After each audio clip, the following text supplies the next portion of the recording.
Bênção do Senhor. Nós vamos ter o nosso tempo agora de meditação na palavra do Senhor. Nós vamos ter esse tempo de refletir aqui no que Ele tem para falar ao meu e ao seu coração. A gente continua firmes aí, né? Já estamos caminhando para o final da nossa jornada pelo Novo Testamento aí ao longo desse ano de 2024.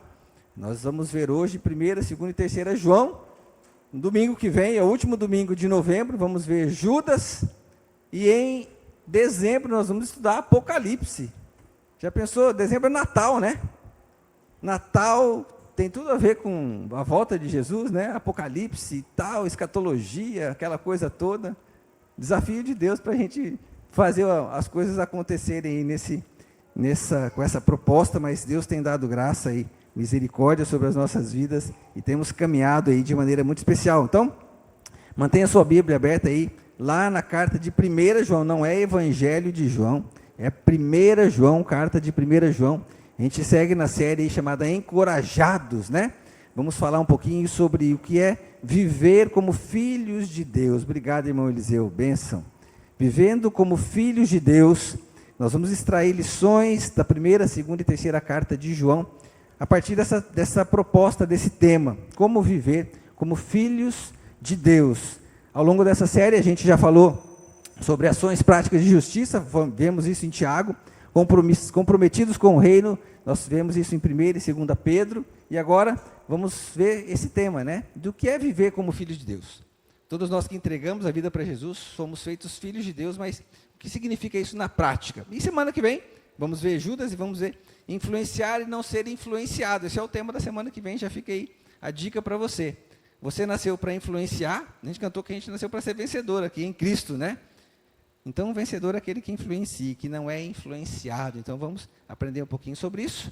Mas, vamos ter aí como texto base para essa mensagem de hoje, 1 João 3, 9 a 10. Vamos ver outros textos, mas para a gente ter essa introdução e abrir aqui, 1 João 3, 9 e 10. Diz assim: Todo aquele que é nascido de Deus não pratica o pecado, porque a semente de Deus permanece nele. Ele não pode estar no pecado, porque é nascido de Deus. Desta forma, sabemos quem são os filhos de Deus e quem são os filhos do diabo. Quem não pratica a justiça não procede de Deus, e também quem não ama a seu irmão. Baixe sua cabeça, feche seus olhos. Senhor, obrigado. Obrigado por esse tempo agora de ministração da Tua palavra. Fala ao meu coração, fala aos nossos corações, que possamos sair daqui edificados pelo Teu Santo Espírito, comprometidos ainda mais com o Senhor e convictos da presença do Senhor em nosso coração e da maneira que devemos viver, que agrada ao Senhor como filhos do Senhor Jesus. Louvado e agradecido seja o Teu nome, seja conosco. No precioso nome de Jesus aqui oramos. Amém. Amém. Interessante como a palavra de Deus é simples e prática, não é verdade? Esse texto que a gente leu aqui já serviria para a gente fechar a Bíblia, ir para casa e falar assim: eu preciso viver dessa maneira, né? Não praticar o pecado. Se eu sou filho de Deus, não posso estar no pecado. E se eu pratico o pecado, eu sou filho do diabo, então o que você quer escolher, né? E é o suficiente para a gente ir para casa e refletir, não é verdade? Nas nossas ações. Mas a palavra de Deus ela é muito direta, simples e prática. Não simples no sentido de ser simplória, sem expressão, sem significado, mas simples no sentido de ser objetiva, direta. Precisa responder a mim, ao meu anseio e ao seu anseio, e ela faz isso de maneira muito prática. Isso que precisa ficar na nossa mente. E essa praticidade dela é muito mais do que simplesmente conhecer o que está escrito, muito mais ter esse entendimento do que está escrito, mas promover ou ser transformado por essa palavra. Isso é atitude prática. Eu agora não faço mais o que eu fazia, porque a palavra de Deus me move a fazer aquilo que agrada a Deus como filho de Deus. É interessante a gente viver isso. Mas nós precisamos olhar para esse tema de hoje, como vivendo como filhos de Deus. Precisamos checar, fazer uma verificação na minha vida e na sua vida, se de fato nós estamos praticando o que a palavra nos diz que devemos praticar como filhos de Deus. Porque sair por aí dizendo que eu sou filho de Deus, que eu já aceitei Jesus, é fácil. Muita gente faz. Mas e as suas atitudes? Demonstram isso? A sua vida prática demonstra isso? E a gente vai tentar extrair algumas lições, algumas dicas importantes dessas 3 pequenas cartas aqui de João para as nossas vidas. E a primeira dica que precisa ficar no meio do seu coração é que quem é filho de Deus anda na luz. Quem é filho de Deus anda na luz. Olha lá, capítulo 1, versos 5 e 7 diz assim: esta é a mensagem que dele ouvimos e transmitimos a vocês. Deus é luz, nele não há treva alguma. Se afirmamos que temos comunhão com ele, mas andamos nas trevas, mentimos e não praticamos a verdade. Se, porém, andamos na luz, como ele está na luz, temos comunhão uns com os outros, e o sangue de Jesus Cristo, seu Filho, nos purifica de todo pecado. Andar na luz, então, precisa refletir uma ação direta de Deus em nós. Se existe alguma coisa obscura na sua vida, talvez você não esteja andando na luz. Mas quais são as evidências de quem anda na luz? O que significa, então, andar na luz? O capítulo 2, verso 9 e 11, esse não vai aparecer aí para você, 9 a 11, mas você vai poder acompanhar aí na minha leitura. Vai ajudar a gente a entender que existe uma primeira evidência que a gente pode extrair dessa leitura da primeira carta de João, que é ter comunhão uns com os outros. Quem anda na luz vive em comunhão com os irmãos. Olha lá, versículos 9 a 11 do capítulo 2. Diz assim: quem afirma estar na luz, mas odeia seu irmão, continua nas trevas. Quem ama seu irmão permanece na luz, e nele não há causa de tropeço. Mas quem odeia seu irmão está nas trevas, e anda nas trevas, não sabe para onde vai, porque as trevas o cegaram. Uau! Primeira checagem, então, que eu preciso fazer se eu estou andando na luz, é se eu estou amando meu irmão. Se eu estou praticando essa mutualidade que o Novo Testamento nos ensina. Se eu estou praticando essa comunhão uns com os outros. Interessante que o versículo 15 do capítulo 3 é mais pesado ainda, está dizendo assim, ó, quem odeia seu irmão é assassino. E assassino não vai para o céu. Assassino não herda a vida eterna. Que checagem importante para o meu e para o seu coração. Muitas vezes no nosso relacionamento entre irmãos no corpo de Cristo, começa a haver picuinhas, rixas, distorções, eu prefiro aquele outro grupo eu não prefiro. A gente começa a fazer acepção de pessoas e o amor começa a ficar prejudicado, que a palavra de Deus está dizendo o seguinte, olha, se você diz que anda na luz, então ame seu irmão. Porque se você não ama seu irmão, em você há trevas. E aí? Como está o meu e o seu coração? Como está a sua atitude para com quem está perto de você? Não olhe agora para ele, não. De repente está bem do seu lado a pessoa que você está assim, será que é ele mesmo? Mas você precisa praticar amor. E esse amor precisa vir do Pai, desse Pai das luzes. Porque o amor, ele revela as coisas, a luz revela todas as coisas. E que bom que revela. Porque se eu preciso acertar alguma coisa com meu irmão, agora é hora de acertar, porque eu preciso amá-lo, independente de qualquer coisa. O amor, ele não está ligado às circunstâncias, ele está ligado a uma escolha por amar. Eu amo porque eu escolhi amar. Eu posso até não concordar com uma atitude, ou com uma fala, ou com um jeito que aquele irmão tem, que aquela irmã tem, mas isso não pode prejudicar o meu amor por ele. Isso não pode prejudicar a minha afeição por ele em Cristo, por meio de Cristo, que fazemos parte do mesmo corpo. Eu tenho certeza que a Meire tem mas tem uma lista boa de coisas que ela não gosta que eu faça. Agora pergunta para ela se ela me ama. Não pergunta agora não. Vai que ela responde que não, né? Vai ficar feio para mim aqui na frente de todo mundo. Mas sabe, é isso. A gente aprende a amar como o Senhor Jesus ama. E esse amor é a primeira evidência de que nós andamos na luz. Mas tem uma segunda evidência, que é não praticar o pecado, mas confessar os pecados. Versículo 9 do capítulo 1 diz, se confessarmos os nossos pecados, ele é o quê? Fiel e justo para nos perdoar os pecados e nos purificar de toda injustiça. Esse versículo a gente sabe de cor, não é verdade? Se você anda na luz, você não pratica o pecado, e se alguma coisa vem que te faz pecar, você rapidamente confessa, entrega isso a Jesus. Por quê? Porque Ele é capaz de perdoar e nos purificar de todo pecado. Quem anda na luz não peca. Quem anda na luz vive uma vida santa, justa. O problema é quando nós nos acostumamos com os nossos pecadinhos de estimação, e a gente falou um pouquinho disso até na célula, não sei se foi essa semana. Às vezes a gente tem aqueles pecadinhos de estimação, a gente está tão acostumados com ele, que a gente já nem acha que é pecado mais. Que a gente já faz e nem pede perdão mais, porque já estou acostumado com ele. Cuidado, cuidado, se você anda na luz, esse pecadinho não pode fazer parte da sua vida. Você precisa confessar, e você precisa pedir para que o Senhor Jesus transforme por completo a sua vida. Cuidado, isso é perigoso demais. E uma terceira evidência, que a gente vai ver aí, nos versículos 3 a 6 do capítulo 2, é que quem anda na luz obedece aos mandamentos, ou seja, obedece à palavra de Deus e anda como Jesus andou, segue os passos de Jesus.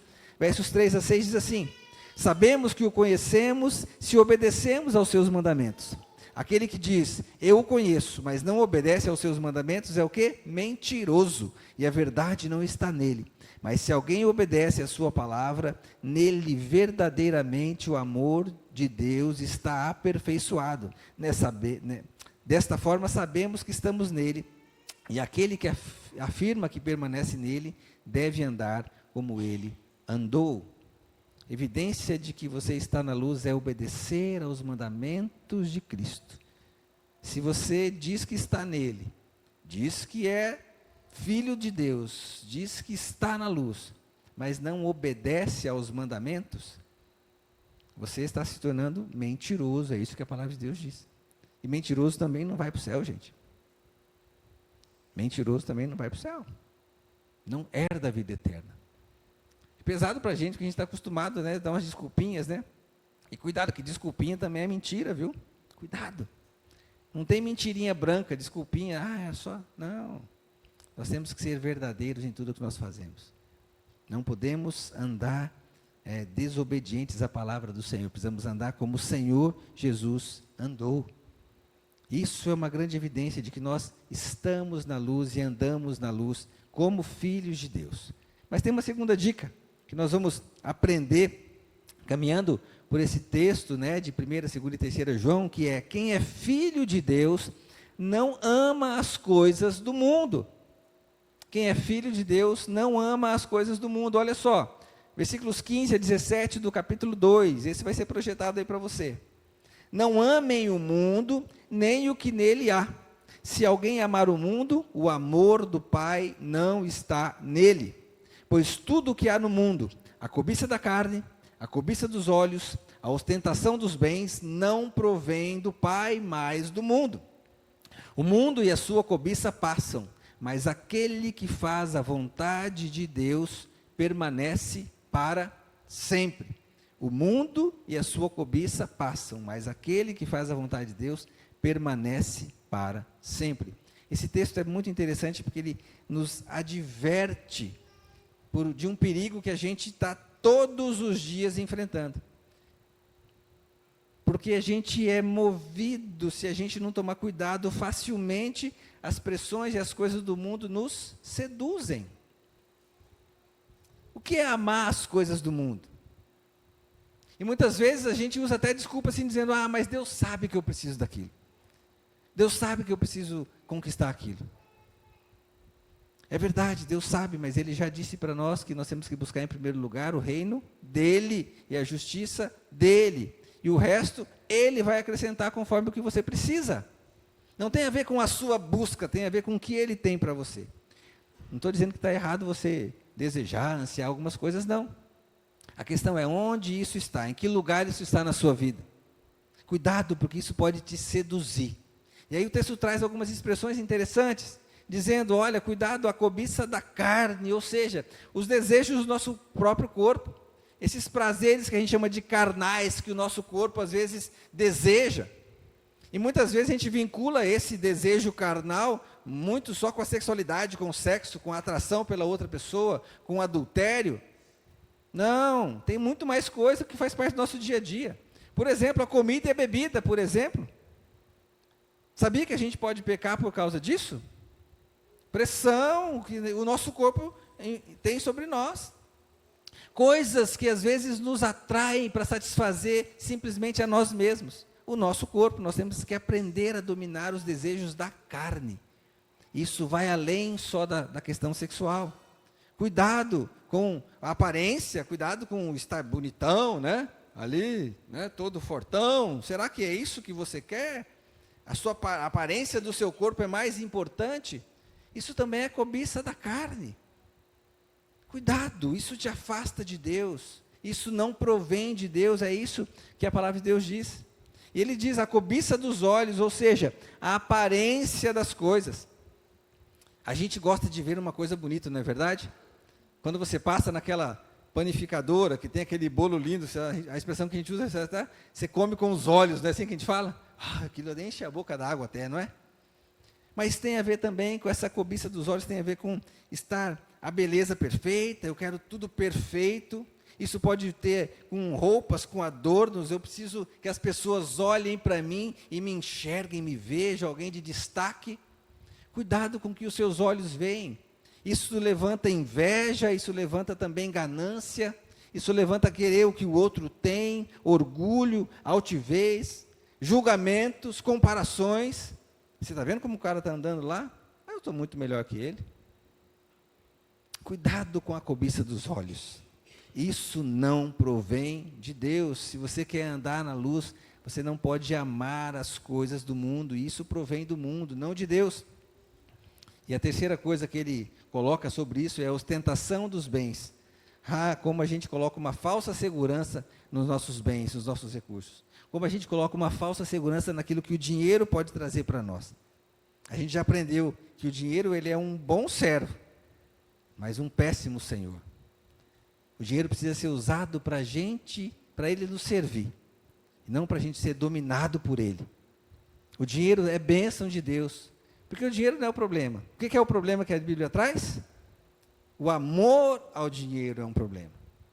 O dinheiro é bênção. Como é que você se sente abençoado, na maioria das vezes? Muitas vezes é com recurso material, não é? Com aquilo que você conquista, com aquilo que Deus te dá. Mas cuidado, o amor ao dinheiro é um problema, a ostentação dos bens. E muitas vezes a gente fala assim, não, puxa, eu só estou simplesmente pensando no meu futuro. Deixa eu construir meu futuro primeiro, depois eu vou servir a Deus. Deixa eu construir meu futuro primeiro, depois eu vou fazer as coisas que agradam a Deus. Deus sabe, Deus me deu tempo, eu sou novo, ainda sou jovem, né? Todas as coisas estão aí disponíveis para mim. E muitas vezes, quando conquista, fala com orgulho, olha só o que eu conquistei. Se não fosse a minha capacidade, ostentação dos bens. Muitas vezes, com motivos que aos olhos do mundo fazem até sentido. Preciso proporcionar um futuro melhor para os meus filhos. Mas cuidado com onde está o seu coração, a sua motivação para que isso aconteça. E a palavra de Deus diz mais uma vez e reafirma, nada disso, nem cobiça da carne, nem cobiça dos olhos, nem ostentação dos bens, provém de Deus, isso provém do mundo. E se você está preocupado com essas coisas, você está amando mais o mundo do que a Deus. Para viver como filho de Deus, você tem que deixar, não amar as coisas do mundo. Amar primeiramente ao Senhor e Ele ser o primeiro na sua vida. Mas tem mais uma terceira dica, de quem é filho de Deus, precisa comprovar evidências, né? Que precisam fazer parte da nossa vida, é que quem é filho de Deus aprende com a palavra. Quem é filho de Deus aprende com a palavra. Os versos 18 a 23 do capítulo 2 vão falar muito sobre os anticristos, aquelas pessoas que vêm com uma motivação errada, que distorcem a verdade, que distorcem o evangelho e querem levar você a compreender algo que não é o que a palavra diz, algo que não é o que de fato Jesus ensina, algo que não aponta simplesmente para Cristo, para o que Jesus fez. Distorcem tudo isso e muitas vezes isso vem disfarçado com uma boa linguagem, com uma boa motivação, e hoje em dia no nosso meio, a maior motivação é o amor, porque tem que amar. Se você está amando o próximo, está tudo certo, mas Jesus não faz parte dessa história. A palavra está distorcida. Cuidado, cuidado, porque só a palavra revela de fato a verdade e só a palavra revela de fato o caminho que nós devemos seguir. Mais nada e mais ninguém, por isso que você precisa aprender com a palavra. Vamos ler juntos aí o versículo 24 a 27 do capítulo 2. Ele vai dizer assim: quanto a vocês, cuidem para que aquilo que ouviram desde o princípio permaneça em vocês. Se o que ouviram desde o princípio permanecer em vocês, vocês também permanecerão no Filho e no Pai. E esta é a promessa que ele nos fez, a vida eterna. Escrevo-lhes essas coisas a respeito daqueles que os querem enganar. Quanto a vocês, a unção que receberam dele permanece em vocês, e não precisam que alguém os ensine, mas, como a unção dele recebida, que é verdadeira e não falsa, os ensina acerca de todas as coisas, permaneçam nele, como ele os ensinou. Interessante a gente olhar para isso e compreender o que significa esse início do versículo 24, né? Cuidem para que aquilo que ouviram desde o princípio permaneça em vocês. O que é que nós ouvimos desde o princípio? Será que é quando a gente era pequenininho, que a gente ouviu do papai e da mamãe? Será que é quando a gente era pequenininho, que ouviu na escola bíblica, o professorzinho da escola bíblica? Será que é isso? O que a palavra está dizendo é com que foi desde o princípio, o que Jesus ensinou, com que a palavra ensina desde o princípio. Palavras de Cristo, ensinamentos dele para as nossas vidas. É isso que nós precisamos nos atentar.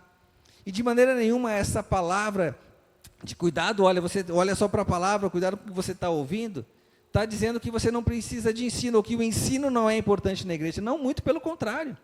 Está reforçando que o ensino é importante, mas somente o ensino que é baseado na palavra, na Bíblia. Não o ensino que é baseado em qualquer outra coisa, em qualquer outra revelação, em qualquer outro escrito, em qualquer outro mandamento que não seja da palavra de Deus. É ela que precisa reger a sua vida, é ela que precisa fazer parte da sua história. Por isso que a gente incentiva você a estudar a Bíblia, a ler a Bíblia, a estar no clube da leitura, a vir para a EBD. Eu preciso confessar uma coisa para vocês aqui. Eu estou ao mesmo tempo feliz, mas também triste.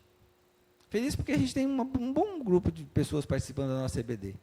Mas triste porque muita gente que podia estar lá não está. Muita gente que podia participar não está. Cuidado, cuidado para não negligenciar a palavra de Deus e o estudo da palavra de Deus. E aqui não é uma cobrança que eu estou fazendo, é um alerta que eu estou dando. Cuidado. É fácil, você pode fazer até de casa. Cuidado, não caia na desculpa assim, porque não é presencial, pastor, eu não vou. Vá, participe, dá para assistir pelo YouTube, na transmissão, você pode entrar no Zoom, você vai aprender. E quem está participando, cresce, não cresce? Quem está participando aprende, não aprende? Tem uns assim que participam, estão fazendo assim, É isso. Não deixe de participar. Se envolva. Sabe, o perigo que a gente tem nisso é falar assim, mas eu já conheço bastante. Eu já estudei tanto, já aprendi tanto. Então, sabe o que você vai fazer? Você vai participar para ajudar outros a aprenderem também, a aprenderem também. Você vai ajudar outros que conhecem um pouco menos que você, a aprender com as suas experiências. Não é porque você já aprendeu tudo, já sabe tudo, que você não precisa mais aprender. Que você possa ser movido a se envolver com a palavra de Deus. Porque ela vai mostrar e revelar que você é filho de Deus. Você não precisa aprender com outras coisas. Você vai aprender com o que a palavra de Deus te ensina. E isso é precioso demais. Eu já tenho dito, não é o que eu falo aqui que vale, é o que a palavra de Deus fala. Tudo que for dito aqui nesse púlpito, você precisa validar com a palavra de Deus. Mas você só vai conseguir validar se você conhecer. Se você não conhecer, você vai ficar refém do que eu estou falando para você. E não é isso que eu espero. Eu espero que você cresça, que você amadureça, que você desenvolva a sua vida espiritual a partir da palavra de Deus. E aí as coisas que você não entender, a gente vai sentar junto e vai buscar a Deus junto para poder entender. Isso é buscar o Senhor. Isso é ser dependente somente da palavra de Deus. Então, que essa dica importante fique no seu coração. Aprenda, se envolva, participe. A gente está sonhando para 2025 alguns ajustes. Se envolva no pequeno grupo. Nós vamos multiplicar os nossos pequenos grupos. Alguns pequenos grupos certamente vão surgir nesse início de novo ano. O pessoal que está terminando o nosso curso de vida discipular vai ser desafiado a isso. Se envolva, participe. Lá no pequeno grupo a gente também compartilha uma pequena porção da palavra de Deus e você é ali motivado a praticar aquilo, aprender aquilo que é compartilhado.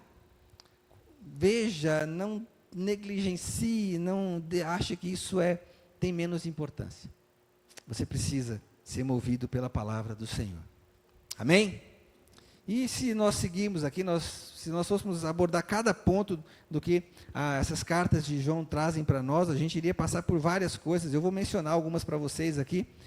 1 João capítulo 4, por exemplo, vai falar sobre discernir espíritos, vai falar que Deus é amor, que esse amor é revelado por meio do Filho, que nós temos que amar a Deus, temos que amar a Deus e não odiar o nosso irmão, né? Ele reforça algumas coisas que a gente já aprendeu aqui. Vai ensinar que no amor não há medo, o amor expulsa todo medo. 1 João capítulo 5 vai falar sobre a fé verdadeira em Jesus, vai falar que essa fé nos força ou nos leva a vencer as coisas do mundo, ou seja, não amar as coisas do mundo, é a fé que vai ajudar você nessa resistência que você precisa ter para não ser seduzido com as coisas do mundo, vai reforçar que a vida eterna é somente pelo meio do Filho. 2 João, que é curtinho, tem só alguns poucos versículos, vai ajudar você também ainda reforçando sobre o amor mútuo, vai reforçar a importância de você ter cuidado com os falsos ensinos, com esses falsos mestres, a importância de você permanecer firme no ensino de Cristo, ou seja, na palavra, reforçando isso no seu coração. 3 João vai falar um pouquinho de fidelidade que você precisa ter a Deus, a palavra, vai falar de andar na verdade, a importância do apoio e o cuidado a gente receber outros irmãos, a sermos acolhedores. E temos experimentado isso, né? Quem lembra que recentemente que a gente recebeu o pastor Otoniel, né? O irmão Paulo e a irmã Maria Janete tiveram esse privilégio de receber ele na chácara deles, ficou um tempão, o pastor veio fazer uma cirurgia, que bênção que foi! Acolher as pessoas, esse cuidado, esse carinho ao receber os irmãos, a gente aprende com a palavra de Deus. A gente cuidar ainda, 3 João fala sobre a importância de nós termos boas referências e boas influências. O que está influenciando a nossa vida? Será que é a palavra? Esse grupo de pessoas que estamos, ou estamos buscando referências fora? Muitas lições que a gente poderia aprender, e que poderia aplicar a esse tema de hoje para vivermos como filhos de Deus. Mas eu quero concluir essa mensagem com a própria palavra. Nós vamos ler juntos um texto um pouquinho mais longo. Vai ser projetado aí para você. Mas se você quiser acompanhar na sua Bíblia, acompanhe. Porque esse texto, a própria palavra, vai concluir isso que nós temos aprendido hoje. 1 João capítulo 2, a partir do versículo 28, vamos ler até o versículo 10 do capítulo 3. 1 João 2, 28 até o versículo 10 do capítulo 3. Leia com atenção, porque isso precisa ecoar no seu coração.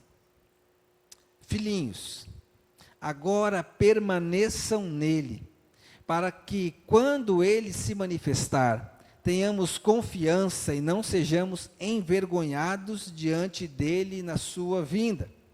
Se vocês sabem que ele é justo, saibam também que todo aquele que pratica a justiça é nascido dele. Vejam como é grande o amor que o Pai nos concedeu, que fôssemos chamados filhos de Deus, o que de fato somos. Por isso o mundo não nos conhece, porque não o conheceu. Amados, agora que somos filhos de Deus, e ainda não se manifestou o que havemos de ser, mas sabemos que, quando ele se manifestar, seremos semelhantes a ele, pois o veremos como ele é. Todo aquele que nele tem essa esperança, purifica-se a si mesmo, assim como ele é puro. Todo aquele que pratica o pecado transgride a lei. De fato, o pecado é a transgressão da lei. Vocês sabem que ele se manifestou para tirar os nossos pecados, e nele não há pecado. Todo aquele que permanece nele não está no pecado. Todo aquele que está no pecado não o viu, nem o conheceu. Filhinhos, não deixem que ninguém os engane. Aquele que pratica a justiça é justo, assim como ele é justo. Aquele que pratica o pecado é do diabo, porque o diabo vem pecando desde o princípio. Para isso o Filho de Deus se manifestou, para destruir as obras do diabo. Todo aquele que é nascido de Deus não pratica o pecado, porque a semente de Deus permanece nele.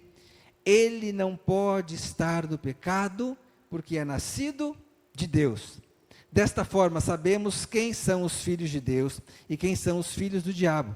Quem não pratica a justiça não procede de Deus, e também quem não ama seu irmão. Simples e prática, não é? Simples e prática a palavra de Deus, para que a gente possa viver como filhos de Deus. E aí, depois de tudo que a gente ouviu e olhou na palavra e leu com esse texto, nós temos que fazer uma pergunta que às vezes é pesada de ouvir, mas que você precisa ouvir e precisa responder, não para mim, mas aí no seu coração, para você e Deus. A pergunta é: de quem você é filho? De quem você é filho? Quero te convidar a baixar sua cabeça, quero te convidar a fechar seus olhos, e quero te convidar a refletir no que você ouviu. Quero te convidar a refletir se a sua vida tem dado de fato evidências de que você é filho de Deus. Em oração, coloque a sua vida diante de Deus e diga: Senhor, eu de fato tenho andado na luz? Existe alguma treva ainda dentro de mim? Existe algo que está obscurecido, não revelado pela luz do Senhor? Traga à tona, Pai. Revela para que eu possa confessar esse pecado, para que eu possa andar na luz do Senhor. Eu não quero mais viver em trevas. Eu não quero mais viver sem saber para onde eu estou indo, porque é isso que a treva traz. A escuridão ofusca, apaga o caminho e eu vou caminhar sem direção, com medo, no perigo. Mas eu quero caminhar na luz do Senhor.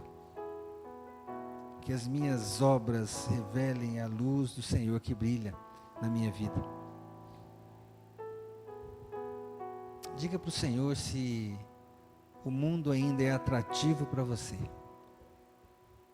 As coisas do mundo, a cobiça da carne, dos olhos, a ostentação dos bens, ainda tem seduzido o seu coração? Peça perdão para o Senhor e diga: Senhor, eu quero ser teu filho e não quero mais ser movido por isso, porque isso não provém do Senhor. Como filho do Senhor, eu quero só aquilo que agrada ao Senhor. Quero viver de fato como filho.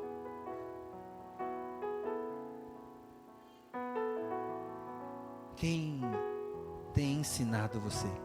A palavra? Ou as filosofias do mundo, as ideias do mundo, as ideias de outras pessoas? Você tem dedicado tempo para conhecer a palavra, para mergulhar nela, para tomar atitudes baseadas no que ela ensina para você? Ou você ainda acha que não precisa? Quem é filho de Deus não só conhece, mas pratica a palavra. Quem é filho de Deus aprende com a palavra. O que tem ensinado você? Quem tem ensinado você? Nós vamos cantar uma canção.